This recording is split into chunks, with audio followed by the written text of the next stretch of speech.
¿Qué tal? Soy el padre Julián Arturo López Amos Urrutia, canónigo teólogo de la Catedral Metropolitana de México. Para la Catedral de México es muy importante ubicar el mensaje del Evangelio en el tiempo y en el espacio en el que nos toca servir. Y justamente en este tiempo estamos por conmemorar los 500 años de toda una serie de acontecimientos que le dieron a nuestra patria una identidad, un proceso cultural ciertamente complejo, arduo, de grandes choques, pero también de una creatividad extraordinaria. En este marco, en estos días está por celebrarse los 490 años del primer matrimonio sacramental que tuvo lugar en la recién conquistada México-Tenochtitlan, en lo que estaba conformándose como la Nueva España. Este acontecimiento deseamos reflexionarlo, porque no es solamente un momento puntual e indiferente. Es el inicio de un proceso en el que se va tejiendo una cultura nueva a partir también de determinados valores y en medio de una serie de dificultades. Tanto Motolinía como Mendieta dan testimonio de que el 14 de octubre de 1526 se desposó y casó pública y solemnemente don Hernando, hermano del señor de Texcoco, con otros 7 compañeros suyos, criados todos en la casa de Dios. En realidad no es el primer matrimonio. Previamente había ocurrido el matrimonio de Calixto. Calixto habría sido un mancebo en Huejotzingo, también una autoridad, pero en su caso no se habían tenido los rituales solemnes que acompañan el matrimonio de manera más precisa. Esto por una razón curiosa.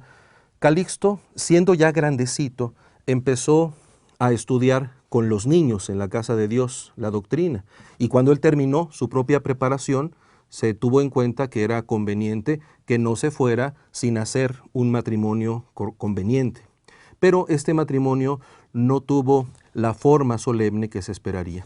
Es por ello que desde el punto de vista simbólico, desde el mismo momento en el que se llevó a cabo el matrimonio de don Hernando, se pensó que estaba significando el inicio de la práctica sacramental en el Nuevo Mundo. ¿Qué significa esto para nosotros?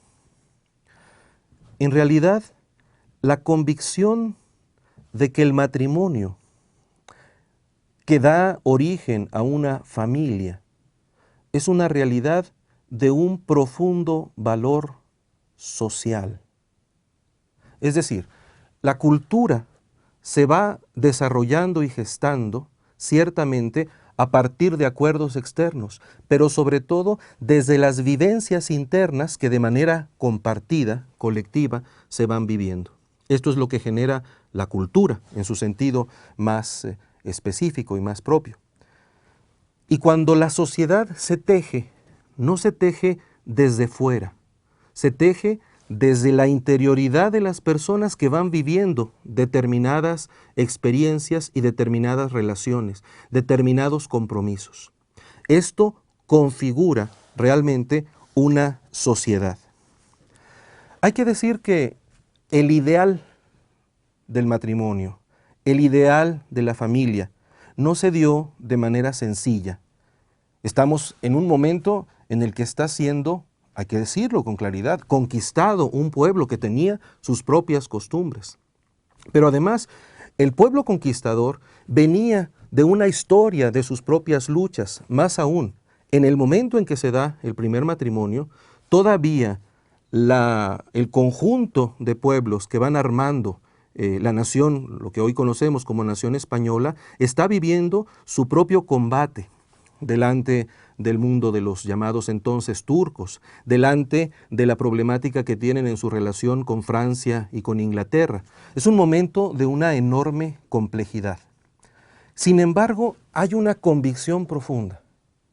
El matrimonio es un valor fundamental que se debe de cuidar más allá de los problemas y más allá de las contrariedades que puedan vivirse. Es un proceso. De hecho, es conocido el momento en el que la emperatriz Isabel de Portugal, la esposa, la joven esposa del emperador y del rey Carlos V, Carlos I, ella recomienda tener paciencia cuando no se logre automáticamente hacer vivir a los habitantes originarios de estas tierras los valores, los principios y los acuerdos que se tenían en España. Estamos en un proceso, seamos pacientes, permitamos que el proceso se vaya asimilando. ¿Cuáles eran las dificultades, por ejemplo? En la tierra recién conquistada había la costumbre de una cierta poligamia. Y esto generaría, por supuesto, la pregunta, los que se convierten, ¿cómo van a vivir un matrimonio? ¿Tomarán a la primera esposa que tenían? ¿O a la primera que de alguna manera suponía cierta estabilidad? ¿O si no había claridad, se casarían con alguna que ellos decidieran y esa sería a partir de ese momento la esposa legítima? Eran problemas que se discutían, que los mismos teólogos tuvieron que enfrentar. Se recuerda sin duda, por ejemplo, a Vitoria reflexionando sobre la naturaleza del matrimonio. Hay una serie de principios que quedan claros para la doctrina cristiana. El matrimonio es una realidad natural antes que sacramento. La unión del hombre y de la mujer son parte de la estructura originaria del ser humano. Y a partir de esta estructura originaria, en el amor complementario del hombre y la mujer, es que viene el contrato desde el cual se generan también los nuevos seres humanos, del que surgen las nuevas generaciones. Sin embargo, también en la convicción de que la realidad humana, y por supuesto esto incluye el matrimonio, está marcada por el desorden del pecado, por la concupiscencia, es decir, la dificultad del ser humano para orientar de manera precisa y puntual sus propias pulsiones. Pero al mismo tiempo, la revelación cristiana lleva a la certeza de que la gracia de Dios acompaña el desarrollo del matrimonio. Todos estos principios se tienen que confrontar con una realidad difícil. El modo como entendían también el tejido social los habitantes originarios de estas tierras. Pero no nos imaginemos que los colonizadores traían una versión en su propio testimonio más depurada que lo que vivían aquí. Los mismos indígenas podrán decir, los españoles nos hablan ciertamente del matrimonio monogámico, pero ellos dejaron a su esposa y cuando llegan a las nuevas tierras, se entiende tal vez de alguna manera la fragilidad humana, terminaban por unirse con alguna mujer de estas tierras porque sentían necesitar el matrimonio. ¿Cómo hablaban entonces de matrimonio monogámico si ellos mismos no daban testimonio de ello? A pesar de las dificultades y a pesar de los contrastes que se encontraban en este tiempo, lo cierto es que el indígena fue descubriendo la belleza de la propuesta cristiana. Hay testimonios de que de momento, cuando empiezan a multiplicarse los bautismos, particularmente desde 1531, también empiezan a multiplicarse los matrimonios. Desean vivir el ideal, la convicción que el cristianismo les está proponiendo. No nos podemos detener en este momento en todo lo que significó ese primer matrimonio. Un primer matrimonio sacramental, hay que decirlo, muy curioso. De tal manera estaban convencidos de que se trataba de un momento especial que quisieron realizarlo con toda la pompa necesaria. Los principales también de México fueron a Texcoco para acompañar este matrimonio. Dice el texto de Motolinía, lleno de descripciones muy agradables, muy simpáticas. Llevaban grandes joyas, pero ninguna joya fue tan valorada como el vinito que llevaron para el festejo. Se trató sin duda de lo que más le agradó a todos los convidados. Más allá del episodio puntual, ¿qué nos dice el primer matrimonio como origen de una familia que está generando una célula desde la cual se va a tejer la sociedad? Yo quisiera mencionar y concentrar en esto mi atención, la convicción que tiene la fe de una realidad primariamente natural, pero también sobrenatural, también sacramental. La sociedad no se teje desde fuera. La sociedad se teje desde dentro. Lo que ocurre en lo que hoy llamamos vida privada inevitablemente repercute en el modo como la sociedad termina por configurarse. Por eso, el magisterio reciente ha vuelto, de alguna manera, a darle forma de reflexión a esta convicción que está presente desde este primer matrimonio en nuestras tierras. La dimensión social del matrimonio y de la familia. Al reconocer la importancia, la validez, la urgencia de que el matrimonio se lleve a cabo de una manera particular, solemne y pública, se están sentando las bases para que la sociedad se organice y para que la sociedad sea fuerte. Desde el Concilio Vaticano II, en particular en la Constitución Pastoral Gaudium Spes, la Iglesia se ha detenido en varios momentos a una reflexión explícita sobre esto. En Gaudium Spes hay un momento importante dedicado al misterio del matrimonio y de la familia. Pero sobre esto mismo desarrolló también extensamente San Juan Pablo II, parte de su magisterio. Sobre esto mismo ha vuelto recientemente el Papa Francisco. Algunas de las enseñanzas de Juan Pablo II, contenidas en particular en su exhortación apostólica Familiaris Consortio, fueron esquematizadas también y vueltas a proponer en el Compendio de Doctrina Social de la Iglesia. Yo quisiera detenerme en estas convicciones porque nos permiten entender cómo sigue siendo vigente el mensaje de la repercusión social de la estructura matrimonial y familiar. Permítanme esto iniciarlo con una cita del actual pontífice, del Papa Francisco, en su propia exhortación Amoris Laetitia, que trata precisamente sobre la familia y sobre el matrimonio. Repito, nuestro acento está en descubrir el aspecto social de la familia.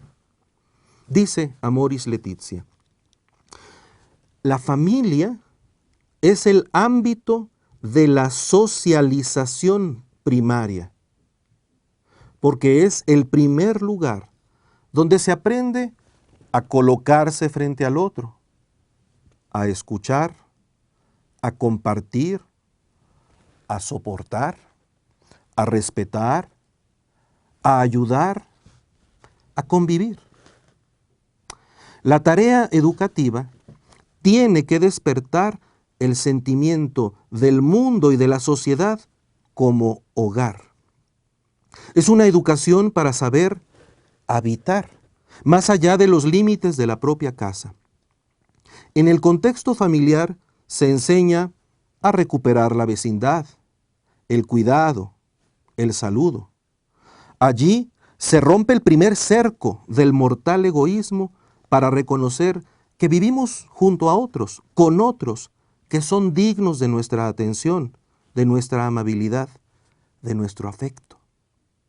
No hay lazo social sin esta primera dimensión cotidiana, casi microscópica.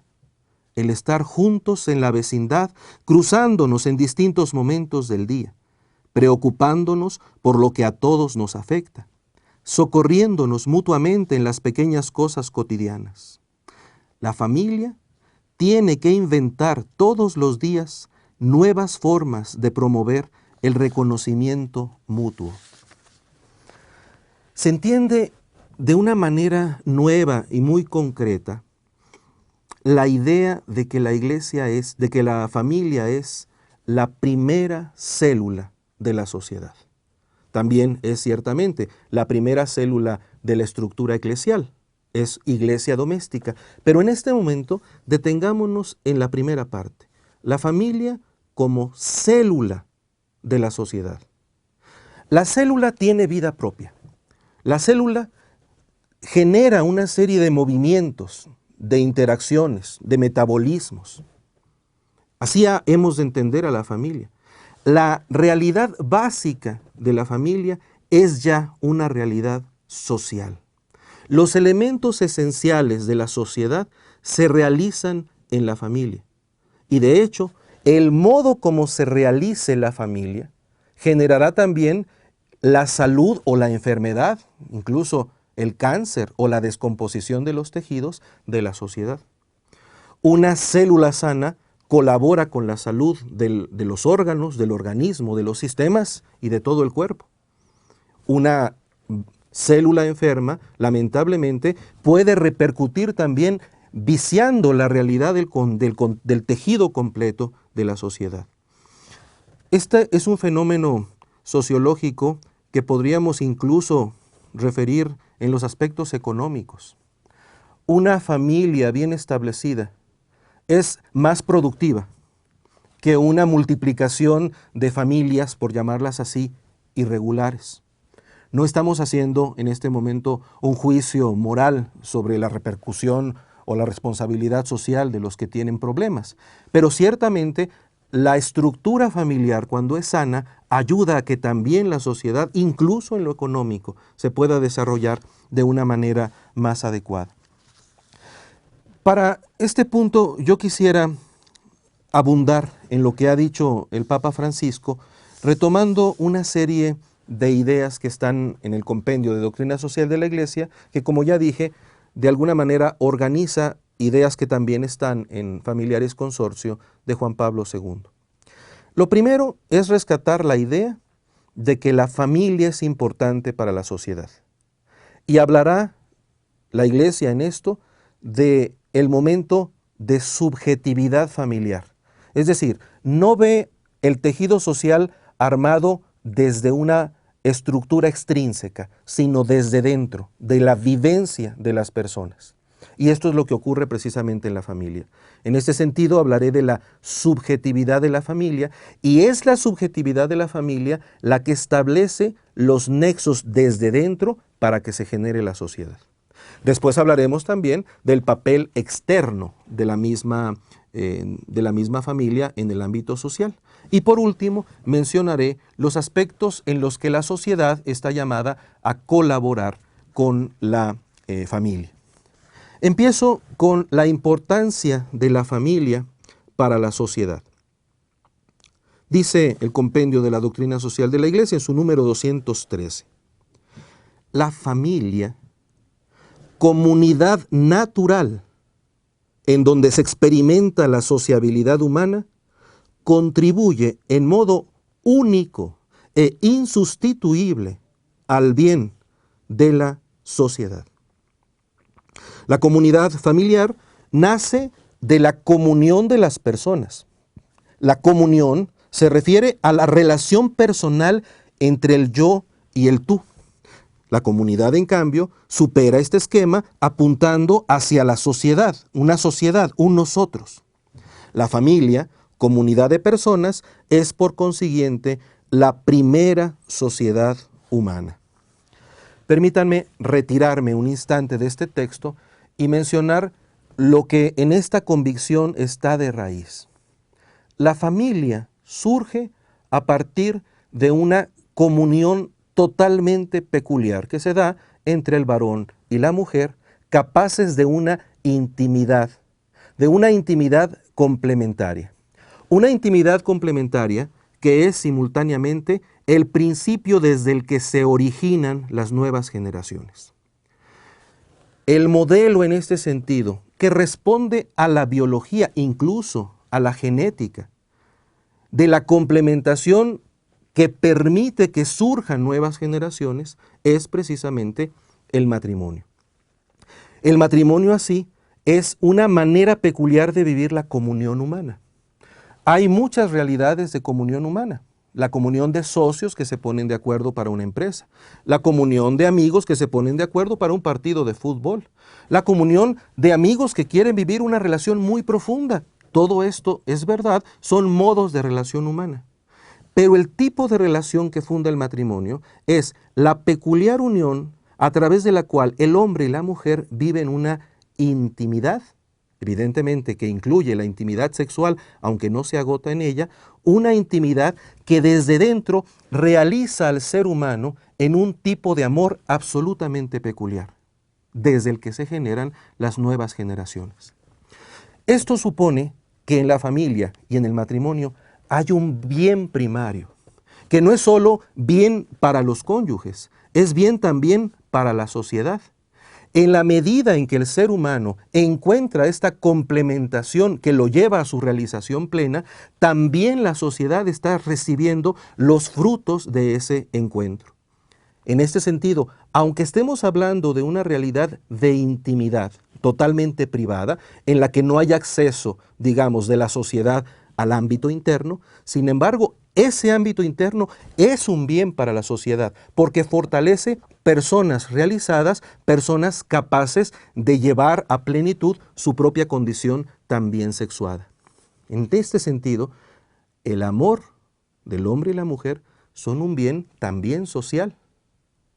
Ahora bien, este bien del amor complementario del hombre y la mujer se convierte también en el inicio de las nuevas generaciones. Es el bien de la prole. En ese sentido, también hay una repercusión de bondad para la sociedad de lo que ocurre en la familia. Porque si no hay hijos, si permitimos que solo haya personas que se van haciendo cada vez más grandes y no hay una nueva generación, la sociedad se está muriendo. Los niveles para garantizar la continuidad cultural son conocidos y son analizados desde la sociología y otras ciencias. No necesitamos ahorita entrar a ello. Pero sin duda es un bien para la sociedad que haya hijos. Si los hijos se consideran un peligro y el individuo es fin en sí mismo y la sociedad solo protege al individuo para que se realice de una manera caprichosa y egoísta, la sociedad está perdiendo un bien que es un bien suyo. Bien, por lo tanto, si el matrimonio es el origen de la familia y la familia es la primera estructura social, hay un bien, sin duda, en el mismo matrimonio y en la familia que son un bien para la sociedad. Continúo con algunos aspectos que mantienen esta misma idea en el compendio de la doctrina social de la Iglesia. Una sociedad a medida de la familia es la mejor garantía contra toda tendencia de tipo individualista o colectivista, porque en ella, en la familia, la persona es siempre el centro de la atención en cuanto fin y nunca como medio. La persona en el centro. Pero la persona no entendida como individuo cerrado, aislado. La persona entendida como una identidad abierta en principio a la relación. Más aún, que requiere la relación para su propia plenitud. En este sentido, porque la familia es el ámbito más inmediato de la realización social, puede decir también el compendio, ha de afirmarse la prioridad de la familia respecto a la sociedad y al Estado. Porque la familia es el ámbito espontáneo en el que se encuentra el bien de la persona y desde el cual se teje la sociedad. En cambio, el Estado y la sociedad son un grupo mayor que no recibiría oxígeno si no lo hiciera desde la familia. Por eso, dice en esta introducción al tema familiar, el compendio, todo modelo social que busque el bien del hombre no puede prescindir de la centralidad y de la responsabilidad social de la familia. Ahora bien, para entender el bien de la familia fundada sobre el matrimonio, que tiene una repercusión social, el compendio nos hace entender la familia desde dentro, lo he dicho con insistencia, no como un acuerdo exterior, nada más, sino como una vivencia interior caracterizada por el amor. Lo dice así: la familia se presenta como espacio de comunión, tan necesaria en una sociedad cada vez más individualista, que debe desarrollarse como una auténtica comunidad de personas gracias al incesante dinamismo del amor, dimensión fundamental de la experiencia humana, cuyo lugar privilegiado para manifestarse es precisamente la familia, donde se vive desde dentro el amor, un amor entendido como compromiso personal en la familia. Gracias al amor, realidad esencial para definir el matrimonio y la familia, cada persona, hombre y mujer, es reconocida, aceptada y respetada en su dignidad. Y desde esta centralidad de la familia, que puede reconocer también la centralidad de la persona, llega a esta afirmación contundente: la solidez del núcleo familiar es un recurso determinante para la calidad de la convivencia social. La solidez del núcleo familiar es garantía de calidad en la convivencia social. Por ello, la comunidad civil no puede permanecer indiferente ante las tendencias disgregadoras que minan en la base sus propios fundamentos. Si la sociedad descuida las células fundamentales de su propia estructura, termina por desarmarse como sociedad.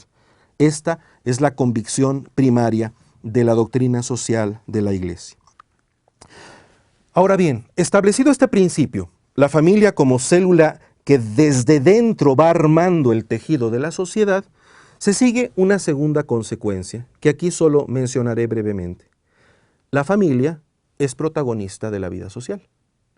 La familia actúa también, no solo tiene una subjetividad en el amor, en su relación de personas que va tejiendo la sociedad, también como familia interviene y es responsable y es sujeto protagónico de la vida social. Menciono simplemente dos aspectos de esto. Dice siempre el compendio, sintetizando muchos textos del magisterio de la Iglesia: la subjetividad social de las familias, tanto individualmente como asociadas, se expresa también con manifestaciones de solidaridad y ayuda mutua, no solo entre las mismas familias, sino también mediante diversas formas de participación en la vida social y política. Al ser las familias realmente célula fundamental del tejido social, las mismas familias están llamadas a ayudarse mutuamente en su realización como familias. Además, como familias están llamadas a ser protagonistas del decurso de lo social y también pueden asociarse como familias preocupadas, solícitas por el bien de la comunidad humana, de la sociedad. En este sentido, pasamos a la certeza política. Las familias, lejos de ser solo objeto de la acción política, pueden y deben ser sujeto de esta actividad. Una sociedad en la que las familias se entiendan solamente como entidades pasivas que reciben las indicaciones de quien sea, están perdiendo la vitalidad propia de las familias. Las familias que reconocen en su propia vida sus necesidades, sus horizontes y sus posibilidades, deben de plantear también en una dimensión pública aquellas convicciones que tienen como tales. Bien, hemos dicho hasta ahorita dos asuntos que miran al servicio de la familia a la sociedad. Primero, dijimos que la misma realidad social se teje desde la subjetividad familiar. Y en segundo lugar, hemos mencionado, por lo tanto, que las familias son también protagonistas de la vida social y política. Cabría preguntarnos, ¿y la sociedad no tiene también como conjunto una responsabilidad ante las familias? Por supuesto. A la sociedad y a las estructuras mayores de la sociedad le corresponde tutelar el que las familias puedan realizarse como tales. Esto lo desarrolla también tanto Juan Pablo II en Familiaris Consortio como claramente el compendio de la doctrina social cristiana. Menciono simplemente los 3 puntos eje de esta certeza. El punto de partida para una relación correcta y constructiva entre la familia y la sociedad es el reconocimiento de la subjetividad y de la prioridad social de la familia. Si la sociedad ya no identifica a la familia como su célula vital, está desconociendo su propio tejido. Y si no protege esta realidad que debe de reconocer, termina por estar disgregando su propia estructura social. Por eso, dice enseguida, el servicio de la sociedad a la familia se concreta en el reconocimiento, el respeto y la promoción de los derechos de la familia, porque la familia tiene sus propios derechos. El Papa Juan Pablo II presentó también, además de Familiaris Consortio, una carta a las familias en la que describe lo que considera los derechos de la familia. Sustentada esta carta y sustentados estos derechos en la estructura misma de la naturaleza humana, en lo que el ser humano es. No trataremos aquí esta cuestión, pero es sin duda una mina de riqueza de humanismo que vale la pena conocer y de la que vale la pena abrevar. Por último, dice el compendio, el reconocimiento por parte de las instituciones civiles y del Estado de la prioridad de la familia sobre cualquier otra comunidad y sobre la misma realidad estatal comporta superar las concepciones meramente individualistas y asumir la dimensión familiar como perspectiva cultural y política, irrenunciable en la consideración de las personas. Si no reconocemos que la familia es una estructura que teje sociedad, estamos permitiendo que la sociedad se nos diluya entre las manos. A los 490 años de aquel matrimonio alegre, de aquella pachanga que tuvo lugar en Texcoco, nosotros podemos darnos cuenta de que no es indiferente lo que sucede con las familias.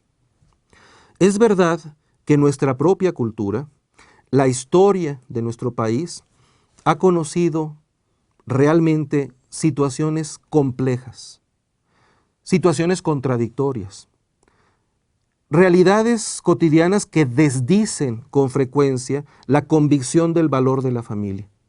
Pero el mantener el valor de la familia misma como un elemento primario de la cultura es una característica de nuestro país que debemos conservar realmente como un tesoro social y cultural. En la medida en que la Iglesia pueda ayudar a esta certeza, hombre y mujer generan matrimonio. Del matrimonio vienen las nuevas generaciones, estaremos colaborando con el tejido social. No será sencillo, pero tampoco es indiferente. Muchas gracias por su atención.